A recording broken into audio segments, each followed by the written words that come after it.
পশ্চিমবঙ্গের মানুষের কাছে তার পরিচয় দিদি। তাঁতের শাড়ি গায়ে জড়িয়ে পায়ে হাওয়াই চপ্পল পরে তিনি চষে বেড়ান বাংলার মাঠে প্রান্তরে। তবে অতি সাধারণ জীবনযাপনকারী জনপ্রিয় এই রাজনীতিবিদও এবার শেখ হাসিনার মতো উত্তাল সাগরে পড়েছেন। নারী চিকিৎসককে ঘটনাকে কেন্দ্র করে রাজ্যে শুরু হওয়া ছাত্র জনতার তুমুল আন্দোলন সরকার পতনের দিকে ধাবিত হচ্ছে। শেখ হাসিনা শক্তি প্রয়োগ করেও ঠেকাতে পারেননি ছাত্র জনতার জাগরণ। মমতা পারবেন কি? শেখ হাসিনা বাংলাদেশের ক্ষমতায় ছিলেন 2009 সাল থেকেই। পশ্চিমবঙ্গে মুখ্যমন্ত্রী হিসেবে মমতা আছেন 2011 সাল থেকে। শেখ হাসিনা যে আন্দোলনে গদিচ্যুত হয়েছেন সেখানে শুরুতে সরকার পতনের দাবি ছিল না। পশ্চিমবঙ্গের আন্দোলনেও সরকার পতনের দাবি ছিল না। শেখ হাসিনা সরকারের পতন ঘটেছে তার বাসভবন গণভবন অভিমুখে লং মার্চ কর্মসূচি ঘোষণার পর। অন্যদিকে মমতার পদত্যাগের দাবিতে হাজারো মানুষ রাজ্য সচিবালয় নবান্ন ভবন অভিমুখে পদযাত্রা করে। সেখানে পুলিশের সঙ্গে ব্যাপক হয়। তবে শেখ হাসিনা সরকার যে ভুল করেছে মমতা সরকার সেই ভুল করেনি। কোটা সংস্কার আন্দোলনে বাংলাদেশে পুলিশ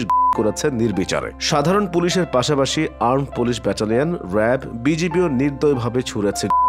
হাতে দেখা গেছে আওয়ামী লীগের নেতাকর্মীদেরকেও। এসব দৃশ্য ফেসবুকে ছড়িয়ে পড়লে ক্ষোভে ফেটে পড়ে মানুষ। ছাত্রদের পাশাপাশি সব শ্রেণী পেশার মানুষ আন্দোলনে যুক্ত হয় রাজনৈতিক দল ও ছাত্র সংগঠনগুলো। পশ্চিমবঙ্গেও আন্দোলন ধীরে ধীরে বড় হয়েছে। অরাজনৈতিক শিক্ষার্থীদের ব্যানারে মাঠে নেমেছে মানুষ। সেখানেও সব শ্রেণী পেশার পাশাপাশি রাজনৈতিক সংগঠনও আন্দোলনে যুক্ত হয়েছে। তারাও এখন মমতার পতন চাইছে। মমতার পুলিশও আন্দোলনকারীদের বাধা দিয়েছে। তবে শেখ হাসিনা সরকারের মতো ভুল তারা করেনি।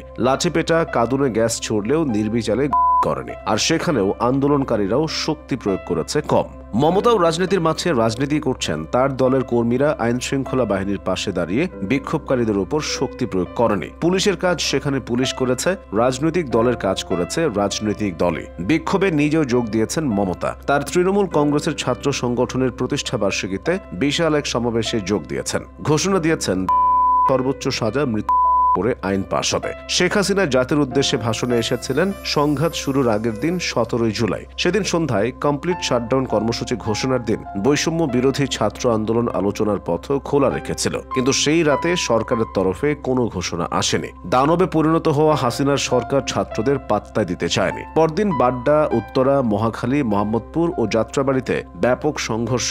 পুলিশের বহু মানুষের প্রাণহানির দিন বাধ্য হয়ে আলোচনার কথা বলে সরকার। কিন্তু এত মানুষের উপর পা দিয়ে আলোচনার প্রস্তাব প্রত্যাখ্যান করে ছাত্ররা। পরিস্থিতি করায় আরো দিকে। পশ্চিমবঙ্গে এসব ভুল করেননি মমতা। তিনি ছাত্র জনতার মনোভাব বুঝেই রাজনীতিটা করেছেন। সমাবেশে বলেছেন বিধানসভার বিশেষ অধিবেশন ডেকে দণ্ডের আইন পাশ হবে আর বিচারের ব্যবস্থা হবে 10 দিনে।